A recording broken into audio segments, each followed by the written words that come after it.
নমস্কার, কেমন আছেন সবাই? নিশ্চয়ই খুব ভালো আছেন, আমিও ভালো আছি। বাসন্তী রান্নাঘরে সবাইকে স্বাগত। আজকে আপনাদের সামনে নিয়ে হাজির করেছি অতি জনপ্রিয় একটি রেসিপি, সেটি হলো ঠাকুরবাড়ির মরিচ বাটা ঝোল। তাহলে চলুন, রেসিপিটা আশা করি আপনাদের ভীষণ ভালো লাগবে। আর ভালো লাগলে অবশ্যই আমার চ্যানেলটিকে সাবস্ক্রাইব করে আমার পাশে থাকবেন এবং বেল আইকনটি প্রেস করবেন। তাহলে চলুন, কী কী লাগছে আনাজ সেগুলো একবার দেখে নিই। এখানে নিয়েছি আমি সজনে ডাঁটা নিয়েছি, ঝিঙে নিয়েছি, বেগুন নিয়েছি, কুমড়ো নিয়েছি, মিষ্টি কুমড়ো, আলু নিয়েছি, গাজর নিয়েছি, রাঙা আলু নিয়েছি আর পটল। তাহলে শুরু করা যাক। এখানে কড়াই গরম বসিয়ে দিয়েছি আর আমি তেলে ফোড়ন দেব এই কালো জিরে আর কাঁচা লঙ্কা। তেলে ফোড়ন দিয়েছি কালো জিরে এবং কাঁচা লঙ্কা দিয়ে আলুটা দিয়ে দিয়েছি।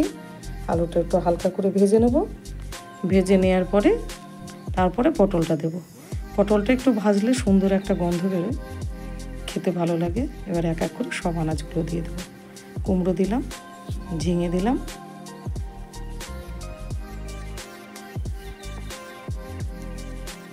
দেব বেগুন, রাঙা আলু।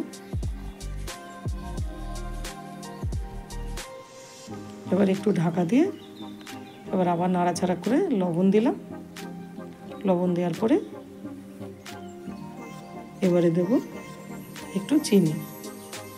ঝোলটা মিষ্টি মিষ্টি হয়, অসাধারণ লাগে খেতে। এবারে এটাকে ভালো করে নেড়েচেড়ে নেবো। নাড়বো, একটু মাঝে সাঝে একটু ঢাকা দিয়ে দেবো। ভালো করে কষিয়ে নেবো একটু।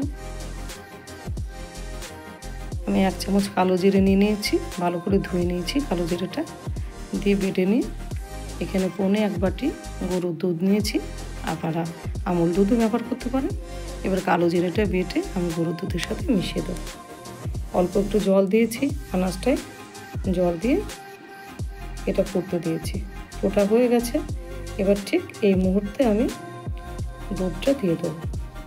আপনারা আমুল দুধ ব্যবহার করতে পারেন, কোনো অসুবিধা নেই। এবার এটা ফুটতে দিয়ে দেবো। ভালো করে একটু নাড়াচাড়া করে নিই।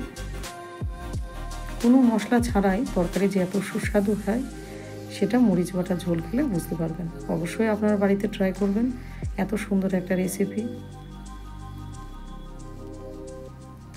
এবার এটাকে ঢাকা দিয়ে দেবো ফুটতে দেওয়ার জন্য।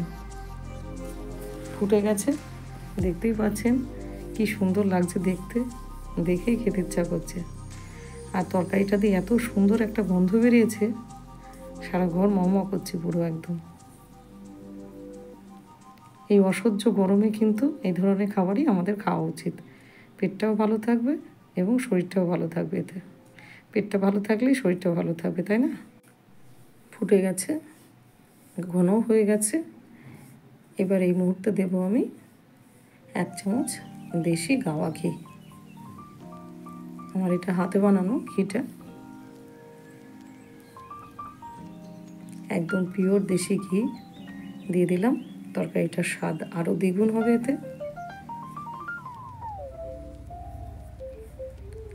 এবার একটু নাড়াচাড়া করে নেব। আরও মিনিট 5 আমি এভাবে ফুটিয়ে নেব। দেখতেই পাচ্ছেন তরকারিটা হয়ে গেছে প্রায়। খুব সুন্দর টেস্ট হয়েছে।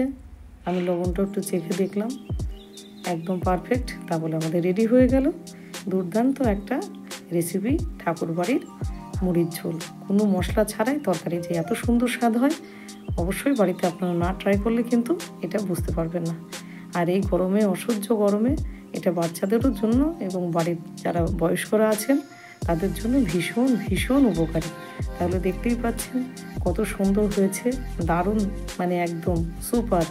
যেরকম খেতে হয়েছে সেরকম কিন্তু দেখতেও হয়েছে। তরকারিটা অসম্ভব সুন্দর একটা রেসিপি, ঠাকুরবাড়ির প্রসিদ্ধ রান্না এটা। আপনারা বাড়িতে রান্না করলে অবশ্যই কেমন লাগলো আপনাদের কমেন্ট সেকশানে জানাবেন যে এত সুন্দর রেসিপি আপনাদের সামনে নিয়ে হাজির করেছি। আরও এরকম সুন্দর সুন্দর রেসিপি নিয়ে হাজির করব। আপনাদের সাপোর্ট আমার চাই এবং ভালোবাসা। তাহলে চলুন ভিডিওটা শেষ করা যাক। ভিডিওটি ভালো লাগলে লাইক, শেয়ার, কমেন্ট করতে কিন্তু ভুলবেন না। এত সুন্দর একটা রেসিপি আপনাদের সামনে হাজির করার জন্য।